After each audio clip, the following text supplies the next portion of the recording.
사무엘상 31장 1절에서 13절까지 말씀.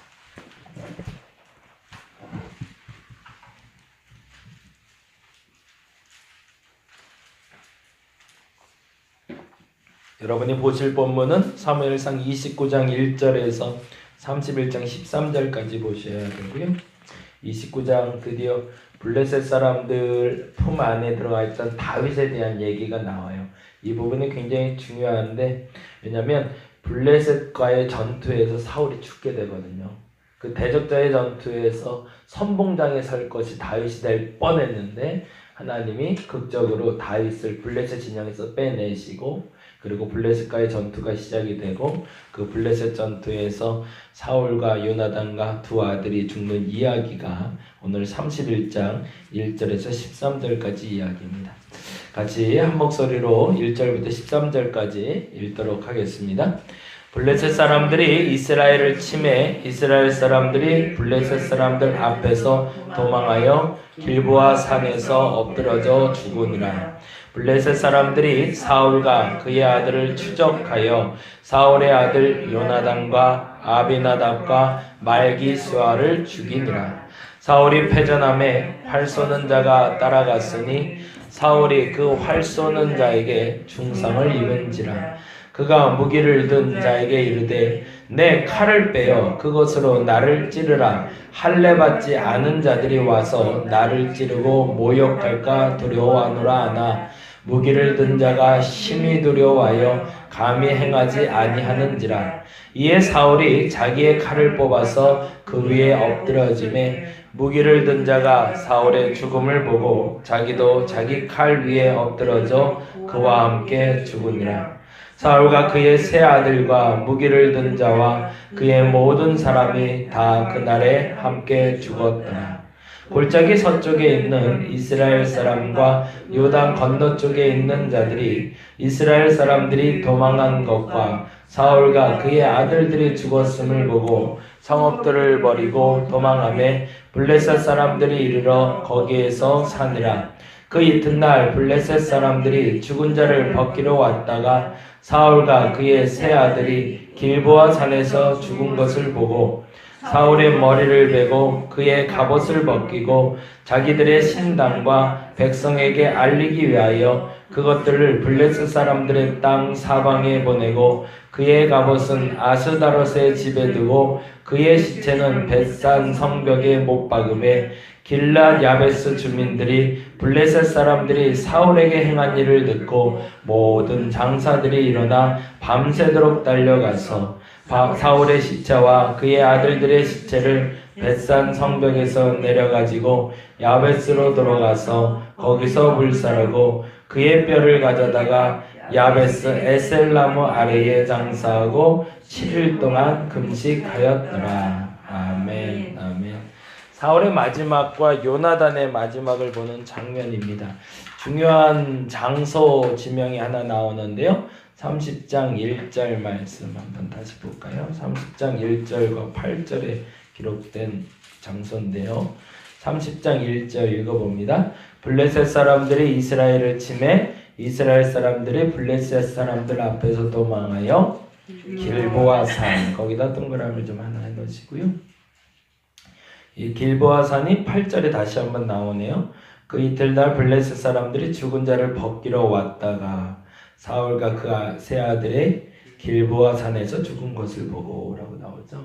이 길보아 산이 어디랑 연결되냐면 지난번에 말씀드린 시스라와 바락의 사건, 드보라 사건 기억나시죠? 여선지자가 한 분 있었어요. 사사 중에. 그분이 싸움을 벌였던 산이 다볼산, 우리말로 변화산이라고 그랬죠.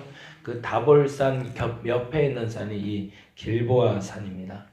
그러니까 다른 말로 말하면 여선지자 드보라의 전투에서 승리를 얻은 산이 길보아 산이에요. 그리고 이 길보아 산이 또 유명한 장수가 하나가 나오는데 우리가 잘 아는 기드온. 사사기 7장에 나오는 기드온이 전투에서 승리한 산이 바로 이 길보아 산입니다. 사람들이 이 길보아 산, 그리고 또 하나의 의미는 또 하나 뭐냐면 이스라엘의 전쟁의 요충지예요. 여기를 확보하느냐 여기를 잃어버리느냐에 따라서 전쟁의 승패가 좌지되는 굉장히 중요한 산입니다. 그 산에서 죽었다는 얘기는 그래서 두 가지의 의미를 갖고 있어요. 첫째는 전쟁에 진짜로 패한 것이구나라는 거죠. 예. 전쟁의 교두보가 되는, 우리나라 예전에 이제 철원 땅에서 그 전쟁이 6.25 때 굉장히 많이 치열하게 일어났잖아요. 그래서 이기자 부대라고 여러분 잘 아시잖아요. 혹시 아시나요? 이기자. 부대 이름이 이기자예요. 이기자. 왜 이기자인지 아시죠? 깃발을 뺏겼대요. 깃발을. 예, 전쟁 중에 6.25 전쟁 중에 깃발을 뺏긴 유일한 부대라. 그래서 앞으로는 이기자. 그래서 이기자 부대라고 했대는데, 그 전쟁의 그 치열함이 남아있는 산이 이 길보아 산입니다.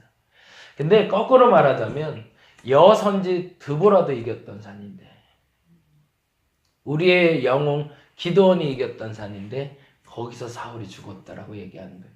그건 수치죠, 수치. 내가 얼마나 수치스러운 죽임을 당하고 있는가. 그래서 사울이 스스로 죽어갈 때 이방인들이 와서 나를 죽이지 않게, 할례 받던 자들이 나를 죽이지 않게 나를 죽여다오라고 무기든 자에게. 이제 이후에 사무엘 하에 보면 이제 아말렉 군사 중에 소년 하나가 와서 그를 찔른 걸로 얘기가 나오긴 하는데, 정설은 무엇인지 정확히 알 수는 없습니다. 전자가 되는지 후자가 되는지 모르지만 어찌됐든 누가 찔러 죽였는지 자살했는지 그게 중요한 것이 아니라 그는 수치스러운 죽음을 맞이하고 있다라는 거죠. 그리고 그가 죽을 때 함께 있었던 사람의 이름으로 2절에 다음과 같이 기록하고 있습니다. 같이 읽어볼까요? 블레셋 사람들이 사울과 그의 아들들을 추격하여 사울의 아들 요나단, 아비나답, 말기스아를 죽인지라. 여기서만 기록되고 있어서 이들의 이름과 이들의 생애는 알 수 없지만 요나단과 아비나답과 말기스아는 사울의 아들들입니다. 그 아들들도 함께 죽임을 당했다는 얘기죠. 그리고 나서 중요한 얘기가 바로 11절에서 13절인데요. 다음과 같이 기록되고 있습니다. 길르앗 야베스 주민들이 블레셋 사람들이 사울에게 행한 일을 듣고 라고 되어 있죠. 거기다가 동그라미를 하나 해주세요. 길보아 산이라고 했을 때는 가장 치열한 접경지, 지켜야 될 땅, 그것을 잃은 사울을 말한다면, 길르앗 야베스는 우리가 잘 아는 이 사무엘상 11장에서 다루었던 사울의 최초의 전투, 사울이 왕이 되게끔 도와줬던 전투, 그 전투에서 지켜냈던 백성들의 이름입니다. 길르앗 야베스라는 이름은 그 사람들이 사울의 소식을 들은 거죠. 그리고 나서 12절에 이렇게 되어 있습니다. 모든 장사들이 일어나 밤새도록 달려가서 사울의 시체와 그의 아들들의 시체를 벳산 성벽에서 내려가. 이게 얼마나 비참해요. 성벽에 매달아 놨다는 얘기잖아요. 왕의 시체를, 그리고 왕의 아들들의 시체를 사람들에게 수치의 증거로 삼으려고. 그때 그것을 내려서 야베스에 돌아와서 거기서 불살라 버리고, 그래서 이제 우리 말대로 그 뭐라고 그러죠? 화장을 한 거죠. 화장을 하고 그의 뼈를 가져다가 야베스 에셀나무 아래에 장사하고 7일 동안 금식하였더라. 왜 블레셋 사람들이 성벽에다가 걸어놨을까? 그건 신명기 22장 얘기할 때 말씀드렸는데, 이스라엘 백성들의 가장 수치스러운 게 있습니다. 그게 뭐냐면, 사람은 죽으면 땅에서 태어났기 때문에 땅으로 돌아가는 게 가장 이치상에 맞는 거예요. 하나님이 흙으로 지었기 때문에 이 흙으로 지은 인생이 생기를 불어넣어 하나님의 사람이 됐다가 생기가 떠나면 다시 흙으로 돌아가야 정상적이다라고 얘기하는데, 나무에 달려 죽었다, 어디에 걸어놨다는 얘기는 저 사람은 흙으로도 돌아가지 못하는 수치스러운 죽임을 당한 사람이라는 존재 가치를 얘기합니다. 이게 사울과 요나단이 얼마나 큰 수치를 당하고, 유대인에 있어서는 가장 수치스러운 죽음을 맞이하고 있는, 죽어서도 그 수치를 씻지 못하는 그 안타까움, 그것을 내려준 것이 바로 길르앗 야베스 사람들의 영웅적인 행동이었던 거죠. 그래서 그를 땅에 묻어주고 그의 마무리를 해주고 있습니다. 이번에 덕분에 블라디보스톡 잘 다녀왔는데요. 다녀오면서 몇 분의 이야기를 좀 듣게 됐어요. 거기가 앞으로는 조금 더 많이 관광지로 개발도 물론 되겠지만, 관광지 개발보단 역사적인 존재 가치로 좀 구별이 좀 돼야겠다는 생각을 했습니다. 그래서 이상설이라는 분, 그러니까 헤이그 밀사를 나갔던 이준 열사와 같이 갔던 그분에 대한 이야기를 좀 듣게 됐고요. 그리고 또 한 분 들었던 얘기는 누구냐면 최재형이라는 어르신 얘기를 들었어요. 나중에 인터넷에나 한번 찾아보시면 좋을 것 같아요. 최재형이라는 분은 잘 알려지지 않은 것 같아요. 이분이 왜 안 알려졌냐면 출신 자체가 노비 출신이세요. 1860년에 우리나라가 굉장히 그 궁핍한 기근과 가뭄에 시달릴 때 암묵적으로 압록강을 건너가게 허용을 했대요.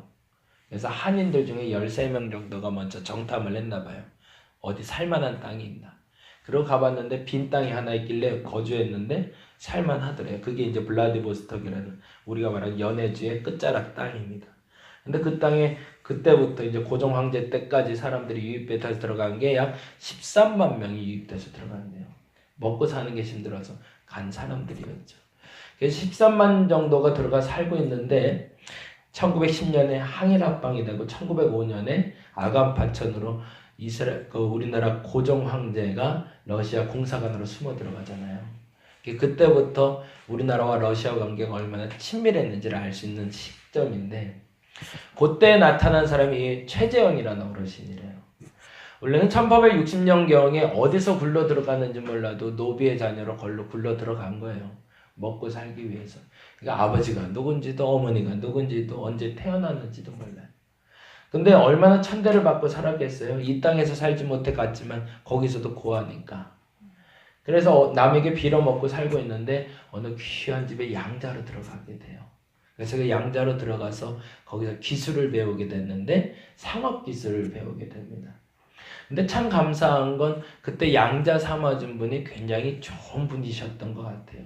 사람을 사람답게 키워냈고 그리고 끊임없이 그에게 알려준 건 너의 나라를 생각하라는 걸 알려줬던 것 같아요. 그러고 나서 이분이 돈을 벌기 시작했는데 어떤 방법으로 돈을 벌었냐면 군수 물자를 납품하는 일을 하셨대요. 근데 러시아 사람들에게 유일하게 그 러시아가 되면서 세 가지에 올리지 않는 공산품이 있답니다. 첫째는 담배, 두 번째는 술, 세 번째는 고기래요. 걔네들 말로 인민들은 배부르면은 소리 안 낸다고, 잘 먹이고 잘 놀게 해주면 된다고. 그래서 담배값, 술값, 고기값은 절대 안 올린대요. 마음껏 먹게 해준다는 거예요.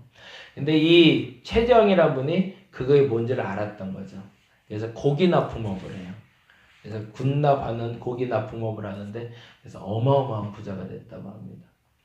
근데 이제 그 부자가 되고 러시아 사람들하고 소통이 잘 되는 이분에 대해서 알게 되니까 고종 황제가 아간 파천이라고 해서 러시아 공사관에 들어갔을 때 말이 안 통하잖아요. 러시아에 있는 사람 중에 말을 좀 제일 잘하고 정부 기관 사람들하고 제일 잘 통하는 사람을 좀 수집을 했나 봐요. 근데 알고 보니까 이 최재형이라는 사람이 가장 러시아 황제하고도 통하는 사람이니까 이 사람을 데려오려고 했어요. 근데 최재형이 안 들어가겠다 그러는 거예요. 한날에 황제가 들어오려는데 못 들어가겠다. 그래서 그때 엄청나게 욕을 먹었대요. 왜 욕을 먹었을까요? 아니 일개 장사꾼이 황제가 들어오려는데 들어오지 않는 게 어딨냐. 나라가 지금 위태위태해서 황제가 러시아 공사관으로 피해 있는데 네가 들어와서 나를 도와야지 뭐 하는 짓이냐. 그랬더니 최재형 선생이 그랬대요.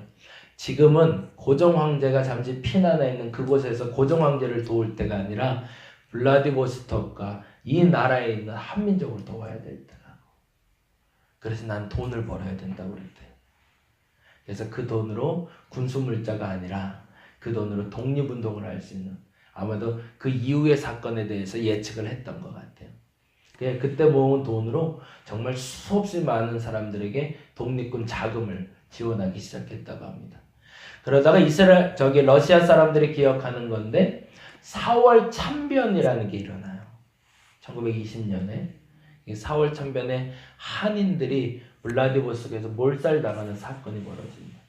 일제가 들어와서 일본에 들어와서 무자비하게 모든 사람들을 학살을 해요. 근데 그때 최재형이 우두머리라고 여겨서 최재형을 잡아갑니다. 근데 잡아가기 위해서, 그러니까 그 사람 때문에 독립운동이 일어나고 있었으니까. 근데 마지막에 그 생가가 이제 2017년부터 복원 준비가 돼서 올해부터 이제 복원 수리 작업이 들어가고 있는데, 그 생가 앞에서, 생가가 정확히 말하면 그분이 마지막 돌아가신 그 앞에 앞문이 있고 뒷문이 있었대요. 근데 가족들이 같이 있었다고 그러네요. 그래서 도망가면 가족들을 낚이고 도망갈 수가 있었대요. 근데 최재형 선생이 가족들을 뒷문으로 도망가게 만들고 본인이 정면에 서서 일제에 끌려갔다고 합니다. 그래서 산으로 끌려가서 총살당해서 돌아가셨고, 그의 시신을 아직도 찾지 못하고 있다고 합니다. 쓸쓸한 죽음이죠. 마지막에 적군에 의해서 쓸쓸한 죽음이지만 의로운 죽음이고 명예로운 죽음이었죠. 사울과 다른 점이 하나가 있더라고요. 사울은 끝까지 자기의 명예를 지키려고 합니다. 그러나 최재형 선생이 죽을 때는 자신의 명예보다 자신 나라의 민족과 그리고 이 나라의 백성들을 지키려고 했던 마음이 있었던 거죠. 사울의 전쟁과 우리의 전쟁이 다른 이유가 무엇인지, 다윗의 전쟁과 사울의 전쟁이 무엇이 다른지, 최재형 선생의 전쟁과 나의 전쟁이 무엇이 다른지를 점검해 볼 수 있는 저와 여러분 되시길 바랍니다. 무엇을 지켜내야 될까요? 나의 아주 작은 명예를 지켜내기 위해서 나의 죽음을 헛되이 하지 말라고 말했던 그 선친들의 말하고 비슷해 보이지만 아주 다른 죽음을 당한 사울처럼 어리석은 죽음이 저와 여러분에게 없기를 간절히 바랍니다. 한 사람의 마지막을 보려면, 아니 보다 정확히 말하면 한 사람이 어떻게 살았는지를 보려면 그의 장례식장을 가보면 안다고 얘기하잖아요. 우리가 그 마지막을 언제 맞이할지 모릅니다. 그러나 그 마지막의 흔적이 사람들이 볼 때 그래도 박수 쳐주고 위로해 줄 수 있는 마지막이 되었으면 좋겠습니다. 그나마 길르앗 야베스 사람이 기억했던 사울은 그런 사람이 아니었던 거죠. 어찌 보면 사울이 이 길르앗 야베스 사람과 끝까지 함께 했다면, 그 의를 지켜갔다면 사울의 죽음은 박수 받을 수 있는, 그리고 영원히 기억될 수 있는 죽음이었을 겁니다. 그러나 끝까지 사울은 하나님을 지켜내고자 혹은 이스라엘 백성들을 지켜내고자 하는 생각이 아니라 나의 명예를 지키고자 끝까지 노력했던 사람이거든요. 여러분은 어떤 것을 지켜내실 사람인지, 오늘 내가 무엇을 지키기 위해서 무엇을 버려야 되는지, 하나님을 버리고 나의 명예를 지키고 있지는 않은지 점검해 보셔서 그 하나님을 지켜내시고 여러분과 함께하는 사람들을 지켜낼 수 있는 저와 여러분이 되기를 간절히 바랍니다. 기도하겠습니다. 사람들이 마지막까지 지키고 싶은 것이 있습니다. 오늘은 그것을 묵상해 봅니다. 내 끝자락에 지키고 싶은 게 뭘까? 그것이 나를 얼마나 아름답게 만들지, 얼마나 수치스럽게 만들지를 되돌아보게 하여 주시옵소서. 한낱 명예를 지키기 위해서 하나님을 버리는 어리석음 없게 하여 주옵시고, 나를 지키기 위해서 타인을 버리는 어리석음 없게 하시고, 나를 지켜내기 위해서 가족을 버리는 어리석음 없게 하여 주시옵소서. 내가 그 마지막 순간까지 지켜내야 될 것이 무엇인가? 내가 그 마지막 순간까지 지켜내야 될 것이 무엇인가? 되돌아보고 되돌아와서 꼭 지켜낼 그것을 끝까지 지켜내는 내가 되게 하여 주시옵소서. 감사합니다. 고마우신 예수님 이름으로 기도드렸습니다. 다 같이 기도하고 돌아가도록 하겠습니다.